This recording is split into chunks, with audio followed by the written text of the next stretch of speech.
there is an integrated machine layer that allows you to print in 3D form that meaning, control robots of any form with that meaning, interact with visualizations with that meaning, write something that would be print with that meaning. I also think it's necessary. I think natural language, I don't know, I feel like natural language is going to end up being some kind of slang at some point, that it's going to be insufficient for describing or interacting with this moment or the moments that come after this. Greetings, future fossils. This is Michael Garfield welcoming you to another episode of the podcast that explores our place in time.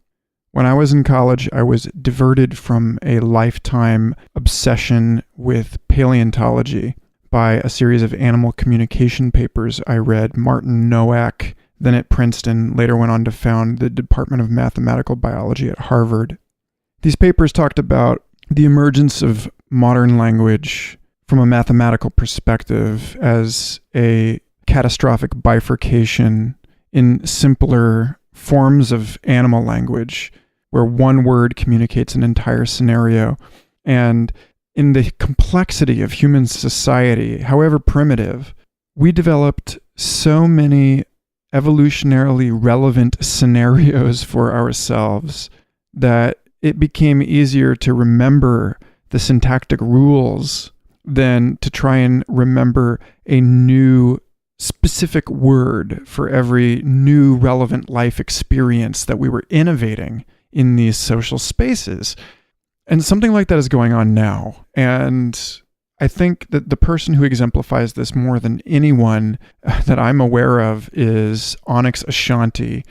This guy is impossible to describe, but you can look up his TED Talks. He exists in a state of constant immersion in his own cleverly designed, 3D printed, biomechanical, dance-controlled, computer musical interface. And really, he just challenges the boundary that this show attempts to challenge almost every episode. That I think that times are challenging this boundary between the made and the born. Between, as Daniel Lanois puts it, the flesh and machine. And this is all happening in rapidly, vitally remixed urban spaces also. Spaces of extraordinary novelty and constant mulching, recycling, reterritorialization, waves of new art and philosophy and science coming out of maker spaces that are simultaneously gardens and monasteries and garage biopunk facilities and rogue educational training grounds. These places are thriving at the edge of chaos. They're thriving in the noise, much like how in a child's brain, the signal to noise ratio of sense to imagination is lower, just as it is in the elder's brain, in the highly tangled minds of those full of experience. It's in these noisy spaces that the future is born, which is my flowery way of saying this is an exceptionally noisy episode, you guys. And if you are the kind of person that struggles with audio quality issues and podcasts, then just stop listening now, please. Rather than writing me a bad review, I don't want it. You don't want it. Let's all move on with it. But if you're daring and you're curious and you, like me, enjoy immersing yourself in the chaotic and noisy spaces at the frothy edge of our embryonic singularity, then oh my goodness, do I have the most wonderful 2-part episode with Onyx Ashanti for you. And actually, in a kind of a cool, mythic, poetic way, the musical robot incidental makerspace background soundtrack to this, in some places, is highly synchronistic with the conversation, or maybe I'm just kidding myself. And it also stops at the exact moment in the conversation that we arrive at a new platform of clarity and simplexity. So I think, in a way, this conversation is a performance of its own cosmology, which is really cool, and I hope that you enjoy it. But first, I just want to give a shout out to Sean Paul Van Anken, one of my friends at the Onyx Ashanti Co-op in Arizona, helping transition this historic, visionary architectural community into something that can stay as fluid as our times. Sean Paul is the latest Patreon supporter, along with 120-something others. And I love and appreciate you all. Thank you so much for helping me and this show remain afloat, keeping this stream of vital conversations erupting out of these podcasts and flowing into the cool waters of your minds and the minds of all those who discover to benefit from them. Check out patreon.com/Michael Garfield if you would like. I've made sure that the perks on offer there are far above and beyond the ordinary fare. And thanks to everyone who has been reviewing this show on Apple Podcasts. I'm almost the magic number, 100 reviews, at which point I will be awarded new weapons and armor and allowed to continue onto the next stage. And all of you will ascend with me. So, thanks for your help. Okay, folks, enough goofery, and on to a fully new and wonderful form of goofery. Enjoy this conversation, and thanks for listening.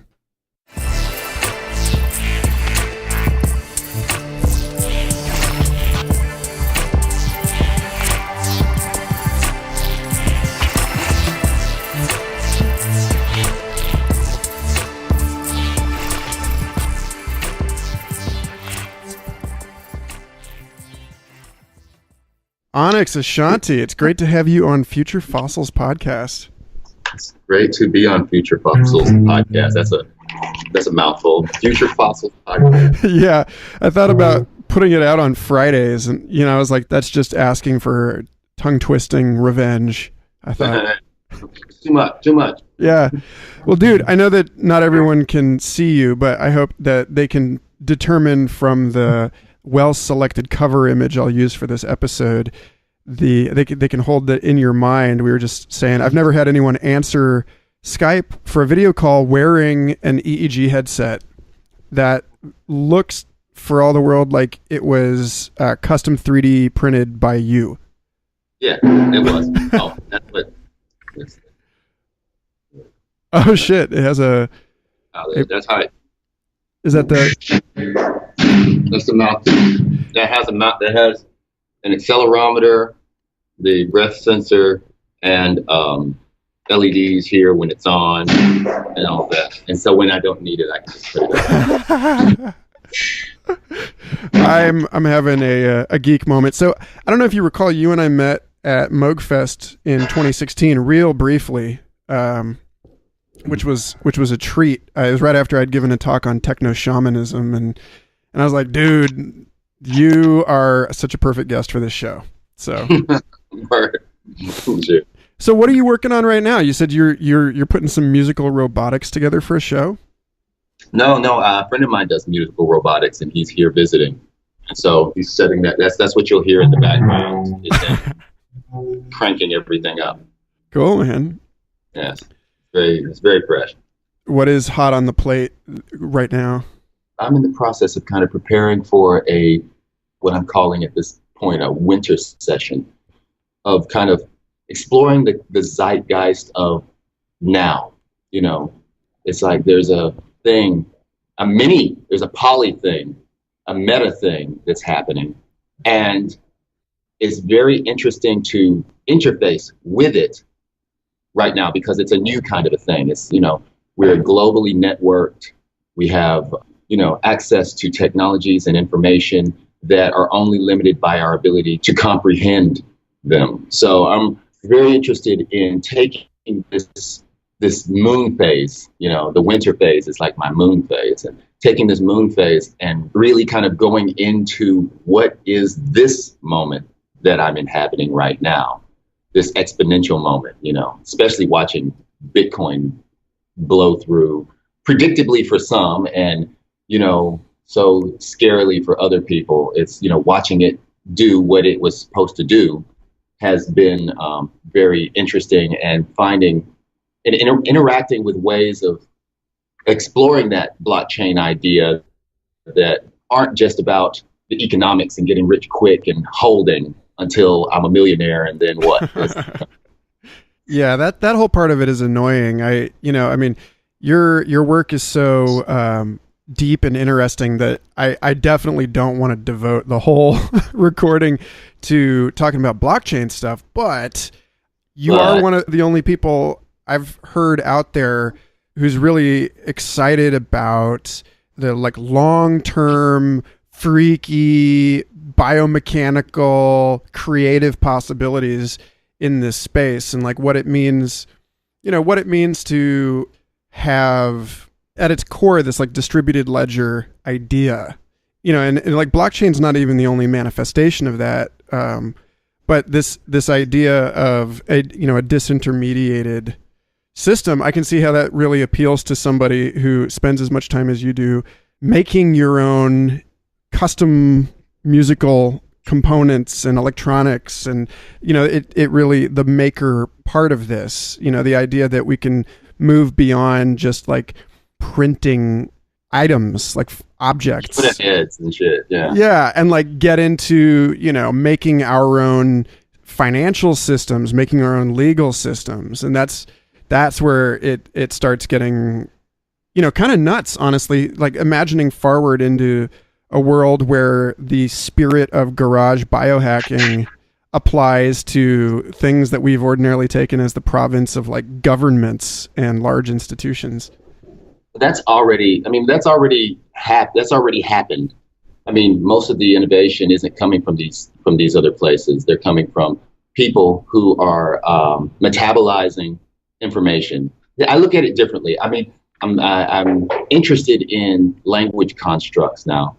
And so the language of the blockchain as a distributed ledger and, peer-to-peer, blah-de-blah, internet of money, all of that, I am very invested in that, and it's interesting. But I look at it also as a kind of participatory genome, that we're designing kind of this digital participatory genome of a life form that we get to.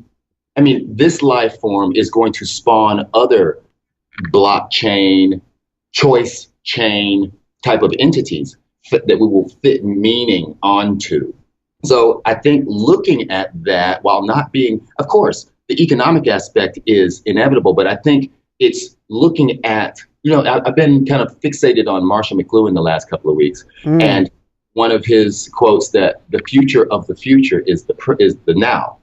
And what it means is that what he explained it to mean is that most people, their vision of the future is the past, is an past, a model of thing, when you look back and you say, oh, I should have done this way. So they idealize a future based on this past metaphor. And so they can't even begin to handle the future, because if the future is like a possibility space, we co-constructed by our collective choices. And so having this trust structure to build around. Oh, did you pick that up? Oh, who picked up the such and such? Oh, what was that? Oh, what?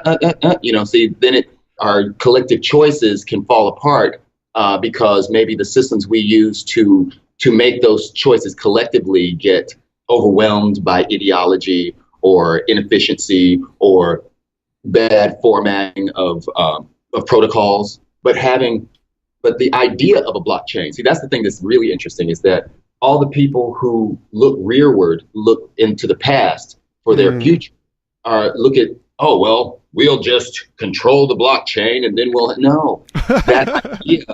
That idea is now out in the wild. That means that even right now, I'm thinking of the parameterization of my system in terms of parameter chains of taking one parameter and feeding it into the next and into the next and into the next to build complexity that way.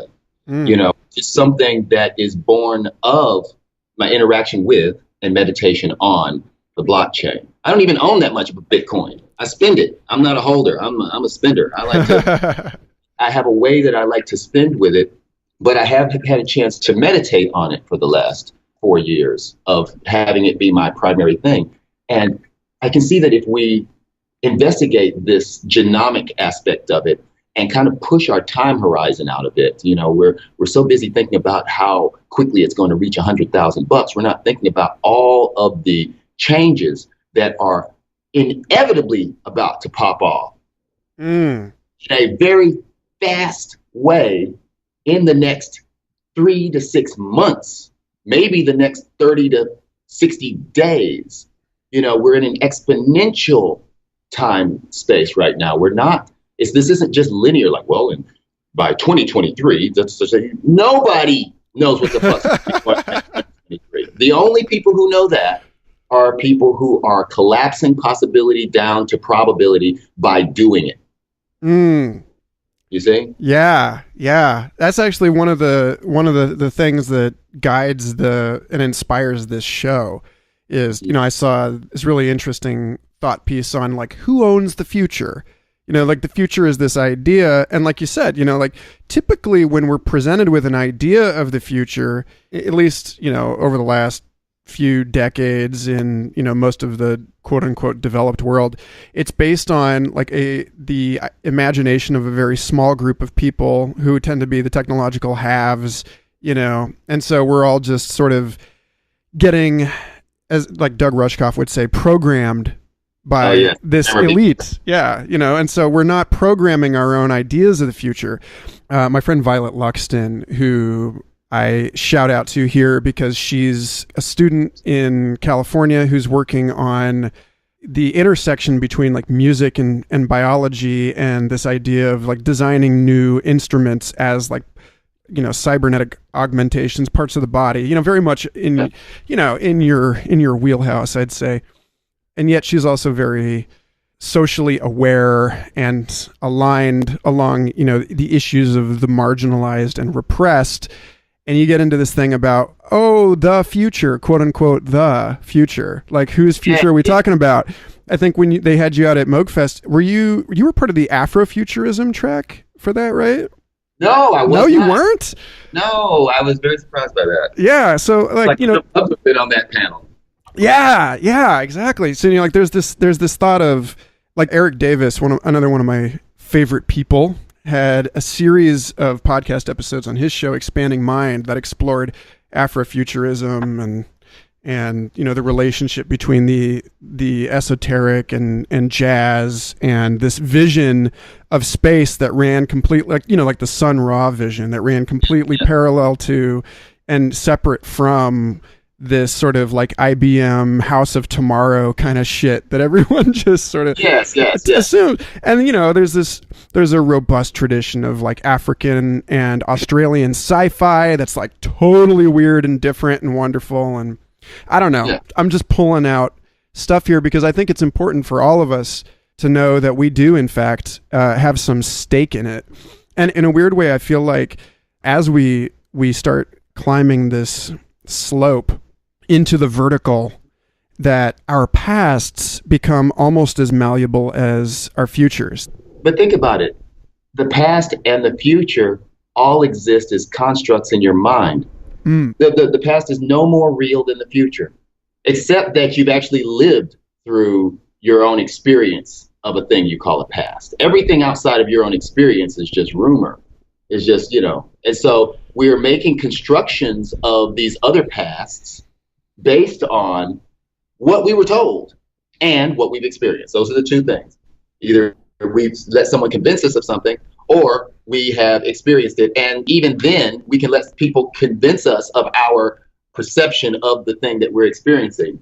So I have a belief system that I've been designing for the last couple of years that helps me kind of zone in to the now very much more usefully.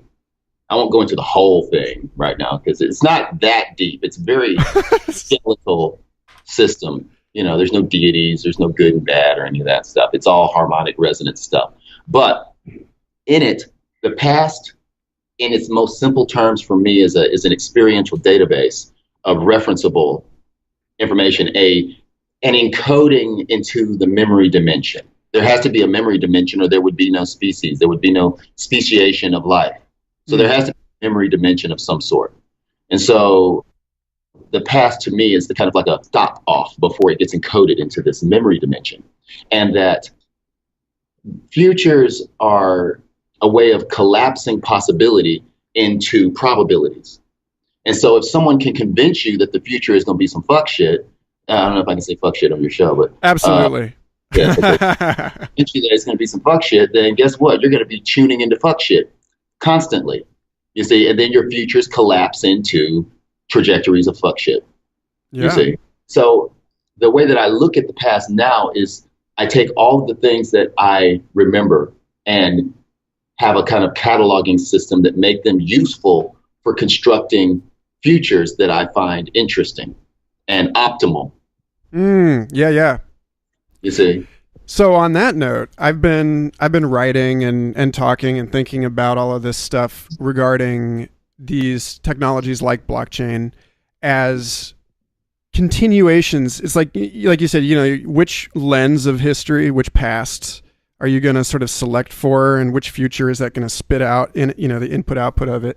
And for me, I've been looking at it from a perspective of evolutionary catastrophes, like in the sense that something that changes really fast in a way that we retroactively consider very good, like the evolution of flowers, was at the time the hidden seventh mass extinction in the last 500 million years. It's like half as big as the one at the end of the age of dinosaurs, and that was flowers. That was like flowering plants and pollinating interspecies relationships blowing up and transforming the world. And the thing about that one is that it's if we're using that as a model for the way that this sort of crisis of exponential change comes in and sweeps in and creates something that looks like destruction from one end, it looks like a renaissance from the other end. And it's very easy to imagine something like that going on here. And on that tip, so we were just talking about this last night. What it is, at the model that I use, I should say, I won't say what it is. But the model that I use is that of polarity. Like nature likes to conserve, but it also loves novelty. So novelty is kind of like peering into chaos and creating form from it. But but finding a way to conserve form so that you can create new novelty. So there's a kind of polarity that happens that if you look at it from so when I see these polarities, or good and bad, or any of these things, I think about them in an electronic sense. It's modulation of the relationship between positive and negative that gives you computers. So if you take any polarity and run them through that type of modulatory mental process, then you're able to kind of abstract things out of them that are way more interesting, especially if they kind of have a mathematical relevance to them. Does that make any sense? Absolutely, yeah. I've always kind of taken it as, I think an extension of that model would be something like ideologies within society are like opposing muscle groups.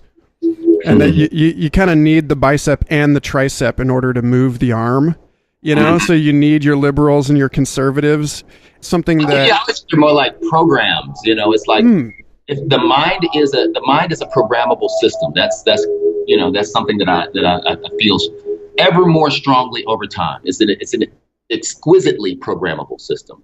And ideology is a simplification that allows a mind to latch itself onto it and kind of, I'm running Christianity 3.0, or I'm running Make America Great Again beta. It's like these are all, programs that get run on their platform and interact. However, sometimes these things can run for thousands of years, and sometimes these programs just crash and take your computer with it, in that metaphor. Mm-hmm. But these systems, these ideologies, are kind of simplistic, thought software in a sense. You need a certain amount of literacy in order to create a partition on your computer and then run two different operating systems. And there's something about that. I think, there's so many quotable quotes about the occasion to which we can rise as self-authoring individuals in charge of our own value systems, and like being able to hold contradictory ideas in your mind at one time being a evidence of a sophisticated person. I was doing a yoga video this morning, and it would be interesting to bring this conversation down into the body, as so much of your work is very much that, a concretization of these very visionary high-tech ideas into form-fitting, functional devices. So there's this yoga video I was watching this morning where the teacher said that her teacher said that neck pain sometimes results as this psychosomatic consequence of being unable to take both sides of an issue, which I found, I thought that was on point, because I definitely, it seems true to my experience that, like I'm getting stuck in a particular way of thinking, and, I can move my head one way, but not the other. I can activate that one program, but, like Derek Zoolander, like I can't turn left. Then that would suggest that, if you tie this polarity thing to your physical motion, so that your physical motion creates this kind of, musical polarity, left, right, that's a polarity. Mm-hmm. So if you have something, like I have this is an accelerometer that's on mine. It doesn't have a gyro, so it's more tilt left and right than it is turn left and right.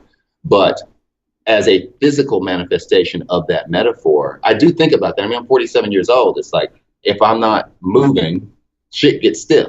It hasn't gotten stiff because I keep moving. Mm. It is nice to have something that makes me have to move my head in these ways. And I can hear it creak a little when I do that. So it's like, while you're having this physical effect on your body, I think it also plays with the duality of things that you're holding in your mind as well. It's like, if I can exercise my body and make my neck stop hurting from, turning it this way and that way you don't take both sides of the issue. You kind of look at them as a polarity and then just kind of switch between them and kind of synthesize something in between that maybe, zings between one aspect and another, depending on how it feels at that moment. Yeah. Like Richard Byrd wrote this book, Chaos in Life, years and years ago. And this one part of it really stuck with me. He's talking about how to resolve a paradox. And he says, you got a card, and on each side of the card, it says the statement on the other side of this card is false. So what do you do with that? And he's like, well, what you do is you spin the card. You forget you're holding a card, so there's this extra dimension that you're not considering because you're thinking in two dimensions. If you add that rotational dimension, suddenly you can assign a relative truth value to each side of the card depending on how long it's facing you at any given time, how long it's like within the horizon of its relevance to you. Yeah. Then you have an oscillating truth value that you can average over time, and suddenly you're operating in this whole extra space, and you're not sitting there banging your head against a wall. So I think there's all these extra dimensions that have to start kind of coming in. I'm curious to see where you see that kind of principle at play in, like, right now in the world, in your work, or anywhere really. I don't know. I see that there is so we're in 2017 going into 2018. We've got a reality TV show star as the President of the United States, and we've got a global currency that nobody can control that is quickly becoming one of the most valuable things on earth. And so that is our new start point. That's not an end point. That's not the end of the Star Wars movie where everybody's dancing. It's like, yay, we win. It's like, that's just the new beginning that changes exponentially a little bit every single day. So that means that I feel like we have to have more art that play with the malleability of exponential expressions. We have to internalize that shit. We have to be able to see exponential expressions and recognize them. And like when you were talking about climbing the steep slope of an exponential curve, what if that curve isn't a hill but a wave, and you surf it instead of climbing? Mm-hmm. See, then you're not in control. You're not in control of that wave. You are only observing and interacting with that wave you have to depend on your own adaptability, your own prediction skills, your own ability to govern your body surfing this exponential thing. And there's a nuclear something or other going on with Korea. Wait, there's fascists over at the mall. Yeah. There are all these uncertainties, and it's not that they're not going to happen. I watched a TED Talk a few weeks ago that was very interesting, where he outlined the difference between a finite game and an infinite game. Are you talking about James P. Carse? Because I'm reading that book right now. Finite. I was a young guy. Maybe it was. I was just reading this before I called you. Yes, you see? Yeah. So it's right there. And the thing is, what was interesting is that, a finite game is one that you can win. An infinite game is one that you win by just playing the game. So business, for instance, is an infinite game. You win the game just by being able to keep playing the game, right? Yeah. And so most people think that the situations that they are interacting with are finite, when many of them are infinite. So there is no finite resolution to racism. There is an infinite game. It will constantly be a thing. There will always be a subset of every group that will, if they have a way of imprinting their will on other people's, they will do so, and they will use the difference between them and those peoples to justify that they're doing it. That is an infinite game. You don't win that game and it's like, okay, well, I got my trophy, I'm gonna go home. Same thing with finite games. So there's a lot of people who think that if they get the right president, or if they get the right representative, or if they buy the right car, then it's all going to be all right. That is not the case.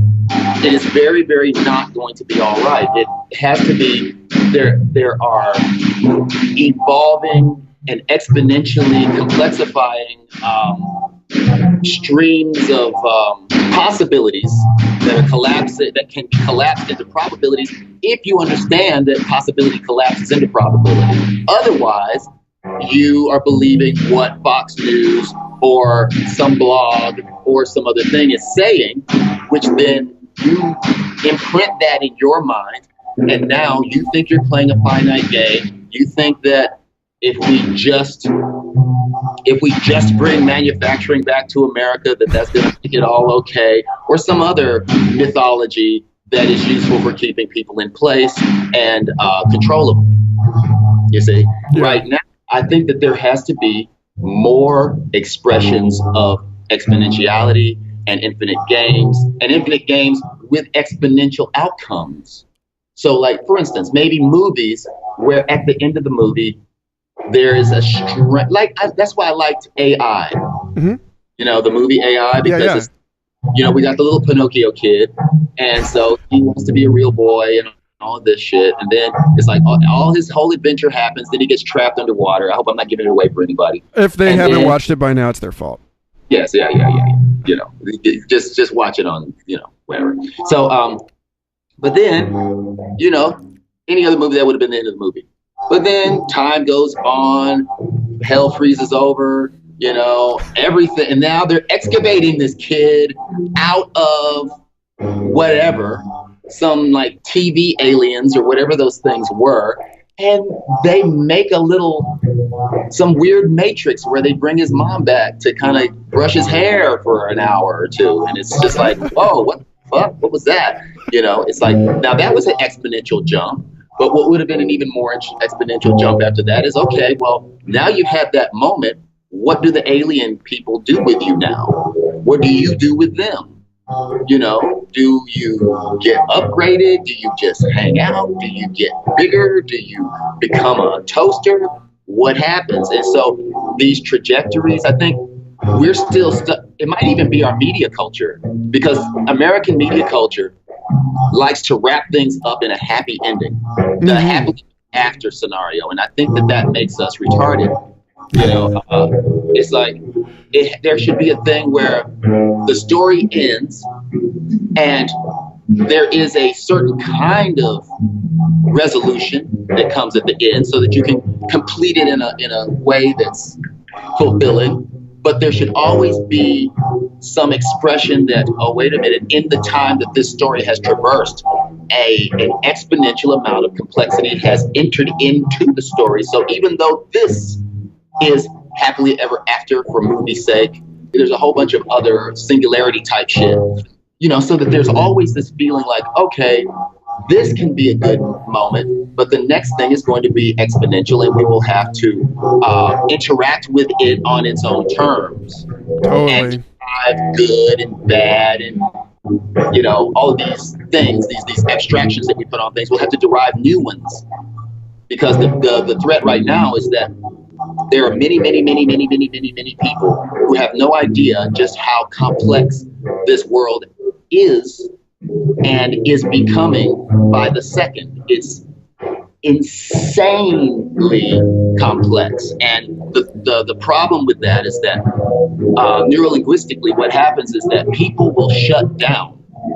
You see, once they reach a certain level of awe, they're done. They just shut down and they will accept whatever suggestion is thrown at them. So if with all of this exponential complexity, then feel like, oh no, I can't deal with all this. And then now there's a commercial for deep dish pan pizza. You see? Yeah. And it's like, I can't deal with this shit, but I can order a pizza and I can watch some show that's going to make me feel like the world that I live in is simpler than it actually is. Future shock. So that's that bubble of people retreating into that thing.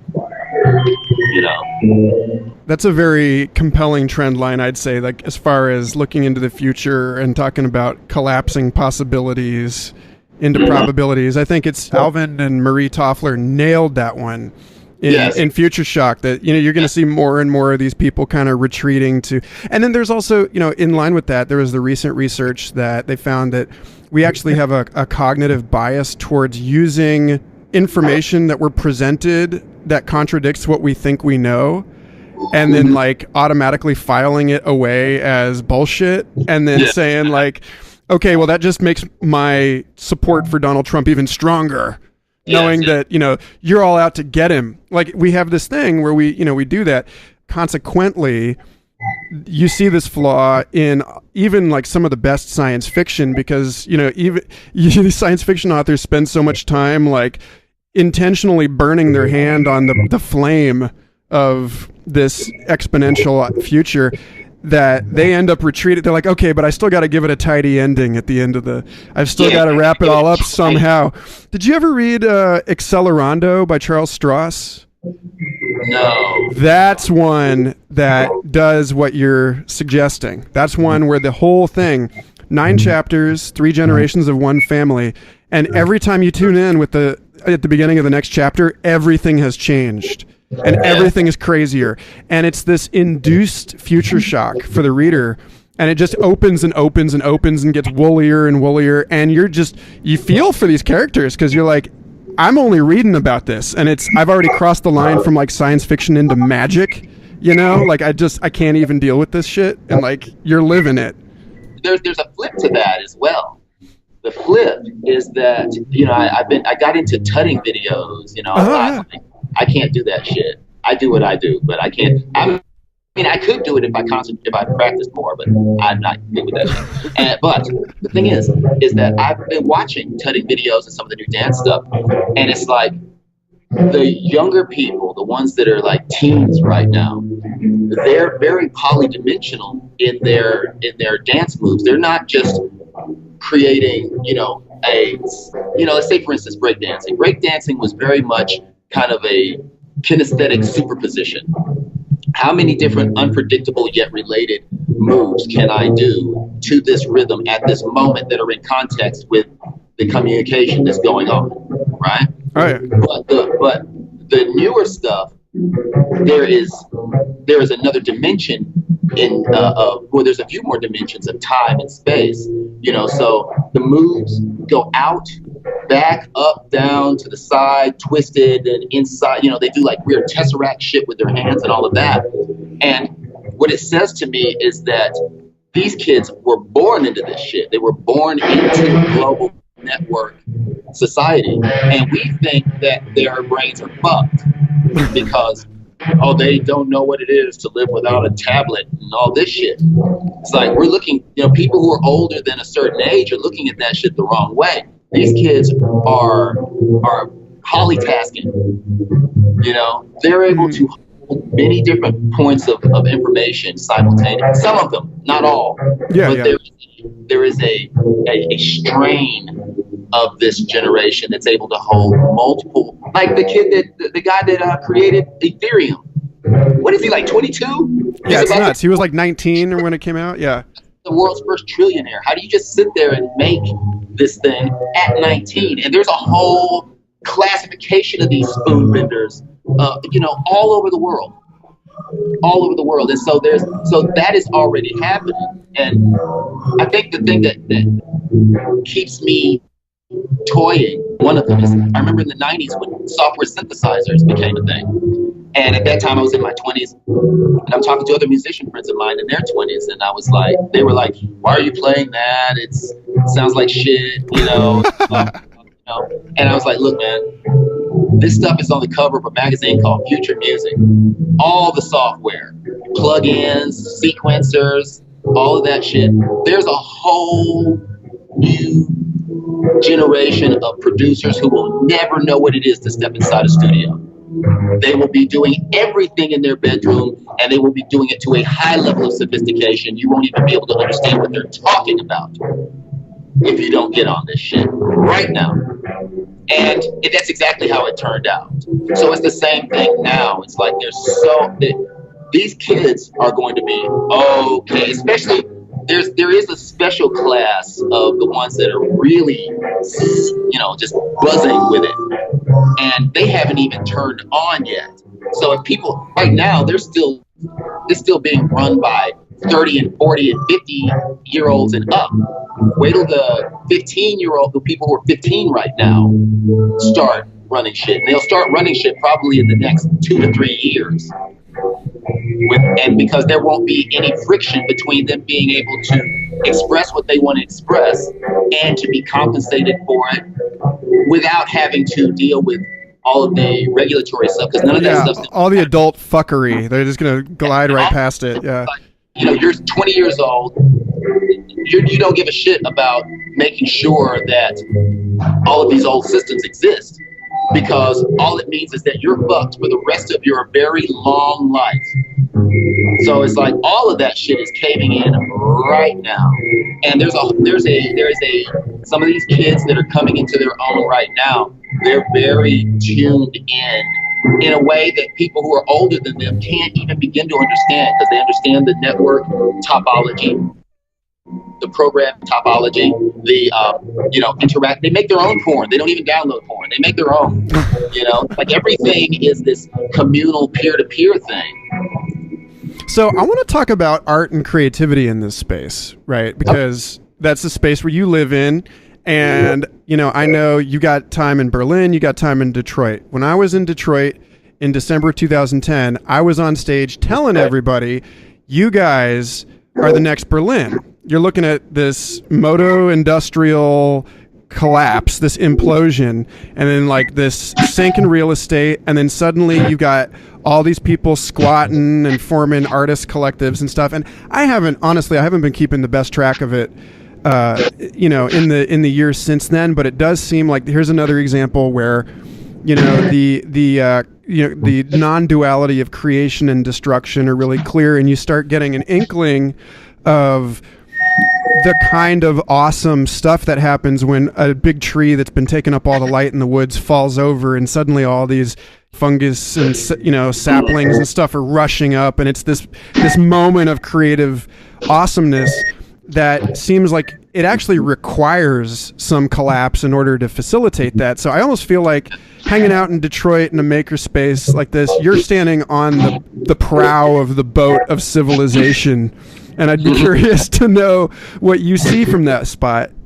Well, it's very interesting. It's like, because we're in an age where, of course, there's a lot of, like I said, there's a polarity where there is a lot of bullshit, and then there's a lot of very not bullshit. And so, there are aspects of why Detroit collapsed that have America's racial hang-ups and designs. A lot of this race shit in America is designed to be what it is. Because if everybody realized that, if everybody was able to express themselves properly, we would be something else, and it wouldn't be controlled by the people that is controlling, and that something else would be, I think, grander, but at the same time would have a whole other set of problems that would be related to its expression. Yeah. Right? So here in Detroit, there are aspects of the hows and the whys of why it collapsed. A big chunk of that is racial. A big chunk of that is the globalization of resources and labor, and a bunch of stuff that I'm learning while I'm here, and that I researched researched before I got here. But on the ground, there's a willingness by people to speak new languages, speak new words. There's gender identity and nature language.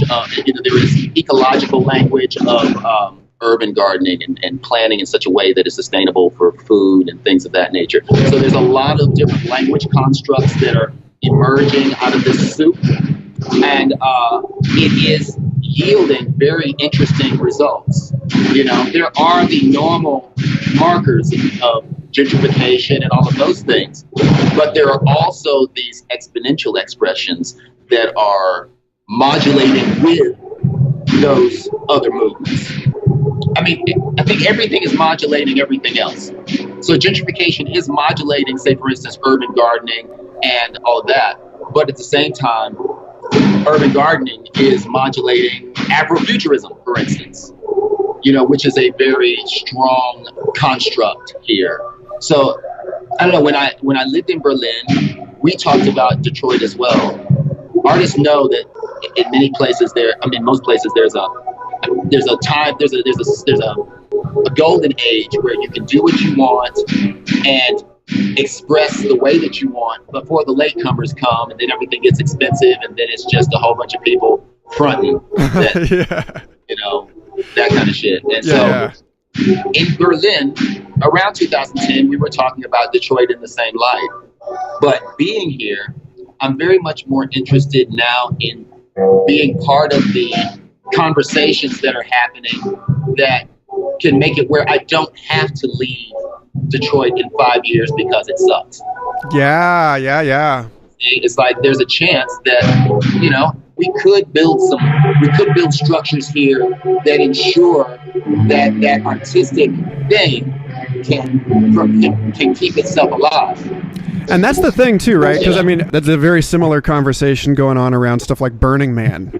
I was out at Burning Man for the first time this year in 4 years. I haven't been going very long, but I know people that were involved in it organizationally back in the 1990s, and I've been in it long enough to see some of that revelatory burning bush kind of freshness start to congeal. The molten rock starts to cool down. You got an island, and then birds start making nests on that island. And then it's this question, this year at Burning Man, some of the most impressive art that I've ever seen, because there's way more money throwing at art out there than there ever was. But at the same time, it's also like people hiring security guards for their camps. And it's easy to see that kind of thing as a sort of, you get both sides of that edge of it's gonna be both. You get that utopian and dystopian thing where it's like, one, how do we keep the mystical experience, the awe, the wonder, the raw creativity and discovery, how do we keep that alive institutionally, quote unquote, or like with structures, not necessarily institutions as we understand them. But then also, is there any way, in terms of the planetary nature of this change now, and the fear that I have, that so many of my friends have, that, that technology only seems to worsen the divide between the haves and the have-nots, and as much as we're trying to, it's obvious that people are trying to pull back that agency, get it spread around as much as possible. I mean, what are you hearing in that conversation about, how do you keep Detroit fresh and cool and equitable 5, 10, 20 years from now? I hear the conversations that we have. That's what and I also hear my own virtual futures that so I try to exist partially in this virtual space of the idea so that I'm not so influenced by any expression that just comes and jumps up in my face. So here in Detroit, we have many conversations about these futures and implementation, and then we do it. That's one of the things that's really nice, is actually just doing it. I mean, I think you can't really, innovation and institution, I won't say that they're oxymoronic, but I will say that the modulation is going to be different between them. It's like I don't look to institutions I don't believe that the college education system is relevant anymore. I believe all of that information exists in a global searchable network. If we were really thinking about designing viable futures, we would take all of that and put it on this global network in ways that make it as absorbable as is synaptic patterningly useful. You see, so it's not just about like for instance, like in the Matrix, it's like downloading straight to your computer. Unless that download into the mind can create that synaptic network of meaning in the brain, that's not, that kind of thing would not be possible. You'd have to have a sub-process that would be this instant synaptic kind of mycelial network, So why should kids have to get on a bus and go to a place where they sit down all day to have facts regurgitated to them so that they get out to have no fucking job? To have nothing to do. The first thing that should happen is that everyone learns how to learn. Yeah. That's the primary goal up to about 6 or 7 or 8 years old.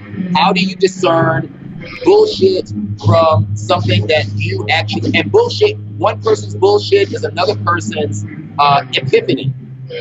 So it's not saying that, oh, this is bullshit, you shouldn't do it. It's saying, how do you discern what bullshit means to you? That should be the very first thing that a child learns. And then from that point, our whole cities should be part something that people live and work in, and then part peer-to-peer apprenticeships. Kids should just be able to walk into any place and learn stuff that day. And everyone that's involved in that place can give them a little piece of history, a little piece of technique, a little piece of something, so that by the time they're 20, they know everything that is resonant to them. You see, these are the kinds. So we have these conversations here, and so we have our tiny ways of implementing. And then once that gets on the internet, then other people can take that, and the same way that I absorb constant amounts of ideas from other people. I didn't go to school for any of this stuff, and I won't go to school. I go to schools to convey some of this stuff, but at this point, being here, there is that engine of people wanting to think different. So I don't know, for me here, it's just people are allowing me to think different. So I walk around with 3D printed shit on, and like it's some normal shit. Like, hey, what's up? Oh, not much, blah, blah, blah, and have little conversations while I'm at the grocery store. And it's like, it filters out in a very natural way. And there are people who come by the workshop, and we'll just have a conversation. They ain't got to do nothing, and it becomes this kind of resident thing over time. You see, that's how we're playing with it. But it's like, I don't need an institution, in other words. That can be good for the long haul, but I think it's more like, like the Jedi, you have to do it. And that having this global store of information our focus should be on people being able to better acquire the knowledge that's necessary for them to be whatever they want to be, whether we think that's good or bad, because the system itself will balance that shit out. It's like, if you think about, scaling laws and how you might have, like, let's say an institution operates as a superorganism, right? Then the latency within that network is too great for it to survive above a certain, like, frequency of change. And it seems like a lot of what we're going through right now, the changes are propagating through the network faster than the internal latency of these institutions. And I don't know that a lot of my favorite science fiction is science fiction in which the people have had to find totally, like, radically new, constantly evolving, open-ended, provisional, back to that, like, you're talking about infinite games. James P. Carse talks about society being a finite game as opposed to culture being an infinite game. Society is a form of culture that pretends that it's finite, that's constantly referencing the past in order to maintain itself. And that, culture in the other sense is like open-ended and constantly changing, and that society is actually doing this too, but it's like preoccupied with bullshitting itself. That, it's maintaining this thing. So we're in this spot, you're talking about, like, that sweet spot where you're underneath the wave, where you're surfing across it, that extra dimension. This isn't about going up or down the wave at all. I'm fully with you on learning as the number one thing, because it doesn't seem like we're ever going to get the opportunity to stop learning. Like, if we want to keep playing the game, we're noobs for life, right? If you look at, there's another way that I like looking at it now. In my research online, I go to the online institution. How's that? They call it that. But in my research, I've been fascinated with neuroscience for the last 3 or 4 years. And in all of my research, one thing that I've come to out of all of that is that there is no limit to the amount of synaptic patterning that the cerebral cortex can undergo. There is no amount of synaptic connective density that anyone has ever observed. There is no brain that is so full that it cannot process one more thing. You see? So, guiding that process through whatever means allow for the useful integration of information. So, like, I look at it from the point of view of cymatic, turning this verbalized information, print, into cymatic structures. Oh, yeah. Electrical stimulation, magnetic stimulation, amphithenes, neurotropics. I like racetams as far as the nootropics. I don't really like the modafinil and the other ones that are more addictive. I'm looking at, like, life modeling systems rather than short-term protocols. I wouldn't take modafinil more than once. But I've got piracetam for years. It's very easy when it runs out to just not do it for 6 months and then come back to it. And there's no liver or neurotoxicity, but it increases the density of the corpus callosum. And it increases, and there's a level of clarity that is just intrinsic while using it. So, it's like, so I love the racetams, but there are all these modalities that will create neurogenesis and enhance neuroplasticity.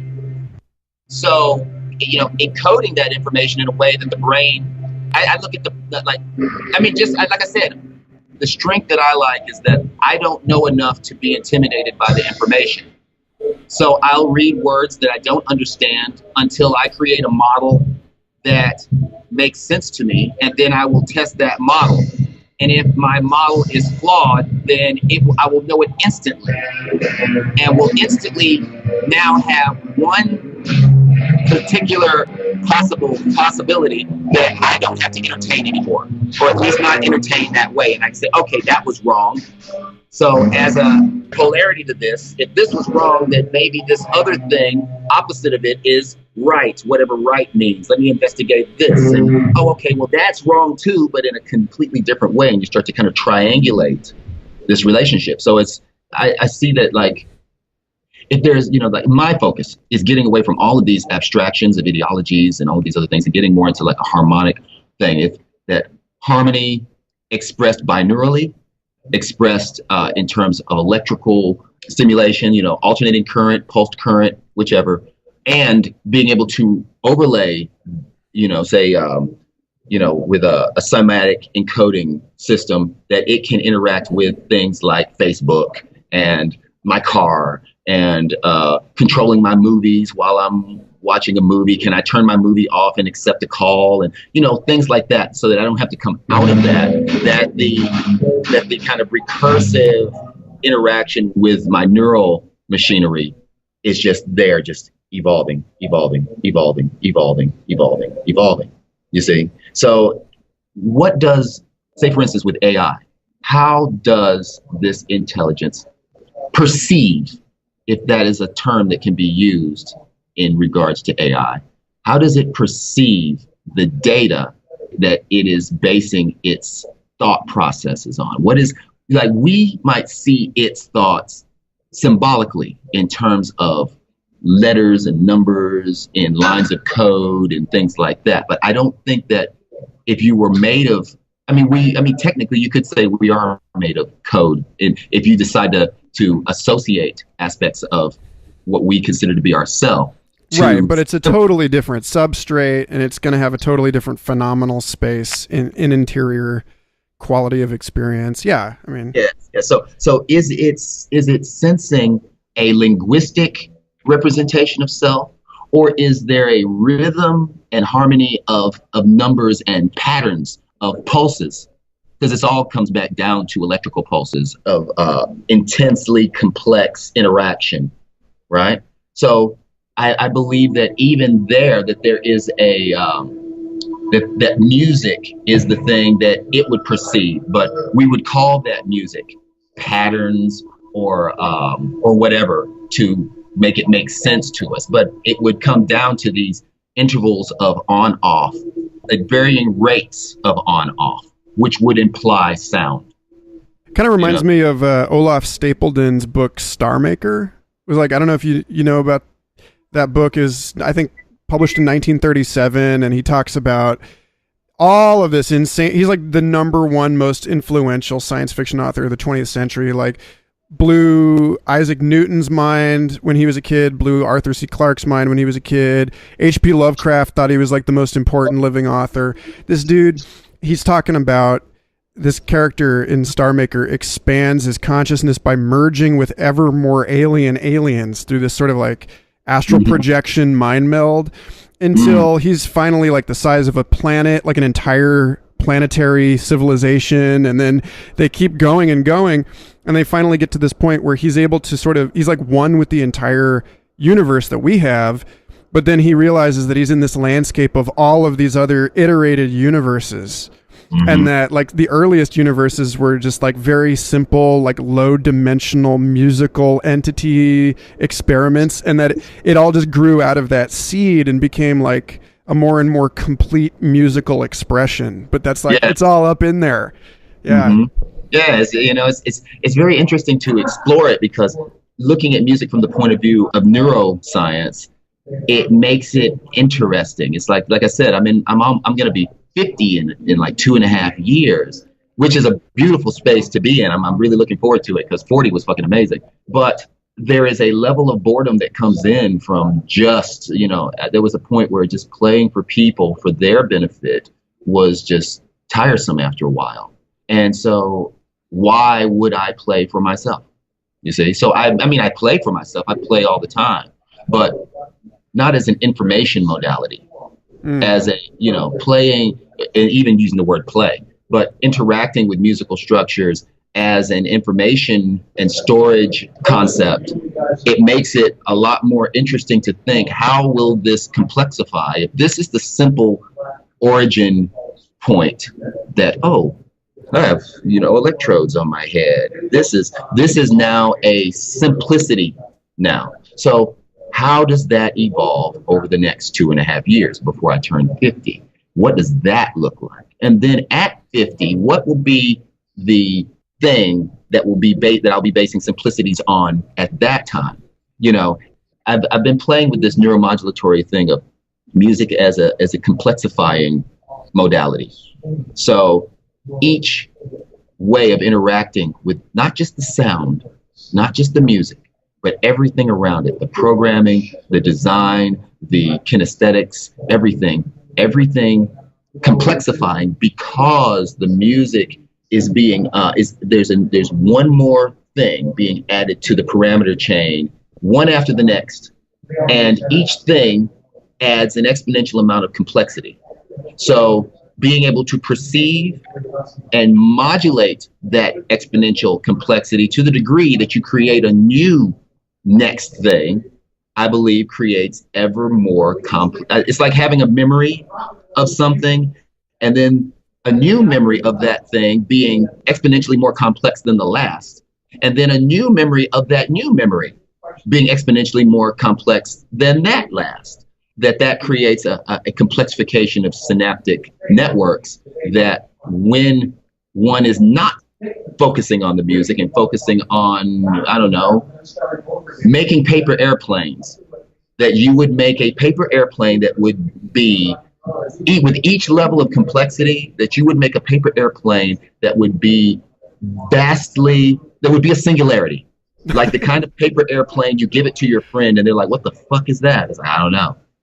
And then after a certain amount of time, you make another paper airplane that's just like, oh shit, dude, you're freaking me out.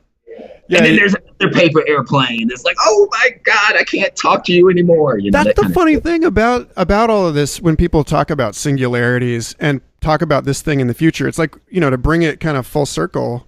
And, you know, you were talking about, you know, people talking about the future are actually, you know, talking about the past in some sense. It's like, you know, I'm fond of reminding people that we're on the other end of the singularity of language. We're on, you know, that like just even like speaking out of our mouth holes is like, it's one of those things. It's a before and after thing. And we all just take it for granted because we all grew up with it. And it's very easy for us to see that thing and then be afraid of this other horizon that we see, you know. It's and we're like, oh no, it's that thing. It's like, okay, had we the foresight, had we the vision to stand as apes on like one end of it, looking at language coming up and being like, uh-oh, you know, would we have really been like, uh-oh, or would we have been like, oh, okay, cool, I got this. Like we can. Have you ever done psychedelics? Oh yeah, totally. Okay, so you know, or maybe you remember or can construct a useful memory of the anxiety of that first time, and you're like, oh shit, I took that. Or the fifth time, or the 10th time. It's like, so, and as it comes, I don't know, for me, there was a lessening of anxiety. It's like, oh, wait a minute. You know, it's like a familiarity of something that you've never felt before. Yeah. You know, it's like, so I think it's the same thing now. It's like our language making capacity. For instance, like with our vocal cords, I mean, you realize that nothing else can do this shit, right? There's nothing else. And I don't know, and I'm not really all into evolution either. There were apes back when we were supposed to have split from apes, right? But if that's the case, and that was like, say, 500,000, let's say 5 million years ago, right? Then shouldn't chimpanzees be talking by now? If that's the case, right? Well, no, not necessarily, because the complexity has a lot to do with, it's like your ability to model and communicate that complexity is a function of the complexity of your environment and your readiness to make that small jump to being able to respond to that environmental complexity. With that, I think that's a factor. But the thing is, when you look at our vocal system, it is unbelievably complex. We're the synthesizer of nature. We can imitate other animals. It's so sophisticated that we can talk endlessly with this technology we call language using this vocal system. But at the same time, it's capable of much higher volumes, much greater subtlety. And it's kind of contained, especially in Western culture, it's kind of contained in this Western middle road. We don't have, for instance, a pitch component. We don't have a rhythmic. We have a kind of rhythmic component, but we don't We don't sing when we speak normally. Yeah. Yes, that kind of thing. We don't have the pops, and there's 56 phonemes in the English language, and there's some languages that have like 100 or more phonemes. So it is, it is kind of a containment. It's it kind of contains what we are capable of being, just there, without any other ideologies. No other ideologies necessary. Literally, our voice.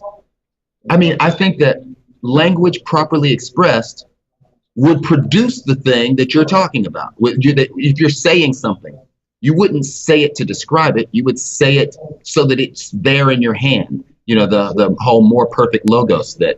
Yeah. That's a very the Terence McKenna, DMT world.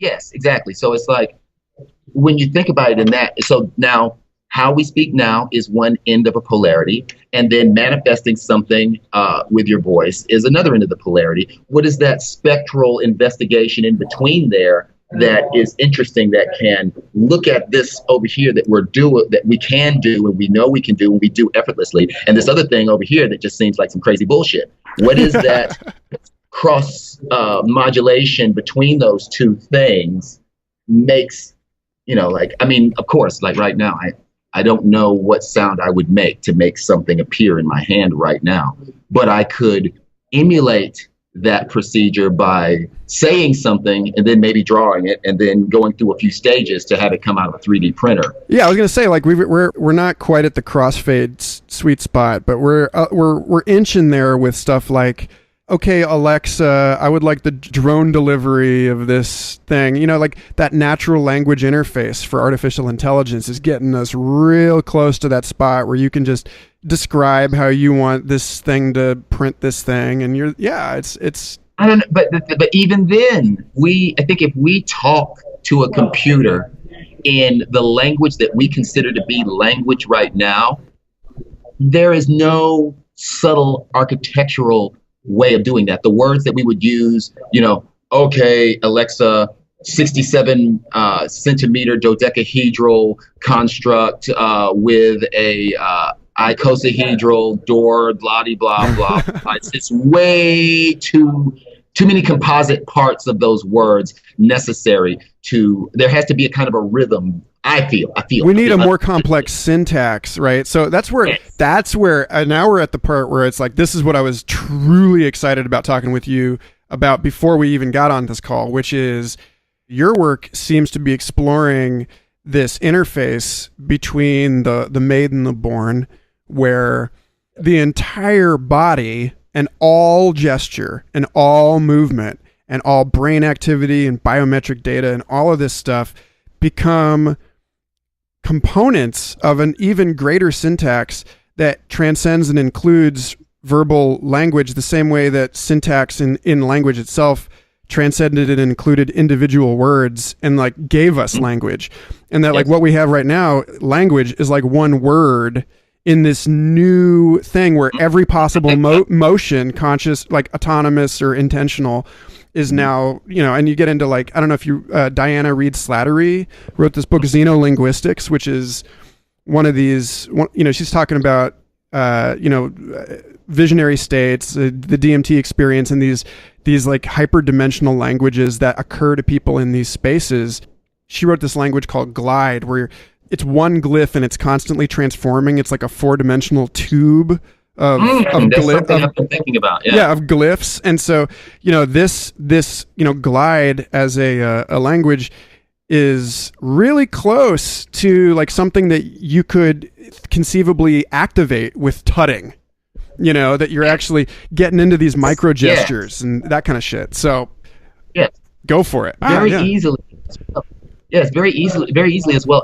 It's like, that's funny that you would describe that construct, because after I figured out how to make the system, and I have a sonic relational system that associates the English alphabet with certain types of with certain frequencies based on a pentatonic based on the vowels.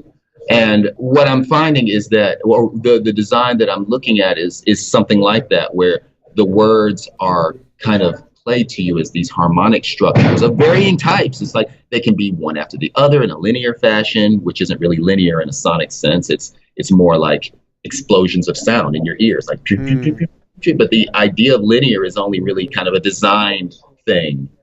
I design it to sound like it's coming to me or going across, that's design.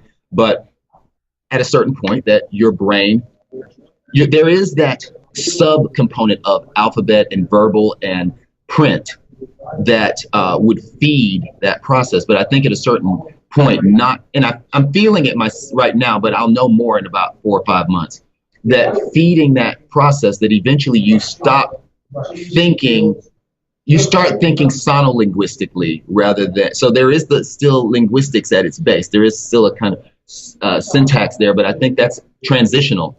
I think that once the linguistics start to take over and you start to be able to hear, like you hear boo, boo, boo, boo, boo, and you hear the word because pops up in your head, and boo, boo, boo, boo, and can't pops up, It's like once you start being able to have those words pop up from hearing these sequences of sound, that then is where the interesting stuff starts coming in, because then you can detach from English, and you can go into, say, like with Arabic, they have little inflections that are drawn around the letters, which guide the mouth to form itself in a certain way, right? So it's very interesting to think about the types of programmatic inflections that could be put around these words to create greater and greater meaning. And that the way to quantify that meaning is that there is an integrated machine layer that allows you to print in 3D form that meaning, control robots of any form with that meaning, interact with visualizations with that meaning, write something that would be print with that meaning. I also think it's necessary. I think natural language, I don't know, I feel like natural language is going to end up being some kind of slang at some point, that it's going to be insufficient for describing or interacting with this moment or the moments that come after this. Thanks again for listening. I hope you enjoyed that episode as much as I did. Future Fossils is part of the MindPod network, along with Third Eye Drops, the Astral Hustle, Synchronicity Podcast, and an oodle of other fascinating programs. I encourage you to go to mindpodnetwork.com and subscribe to them all. And stay tuned, because we have some awesome episodes coming up on Future Fossils. But for now, may your now be exquisite, long, and wonderful.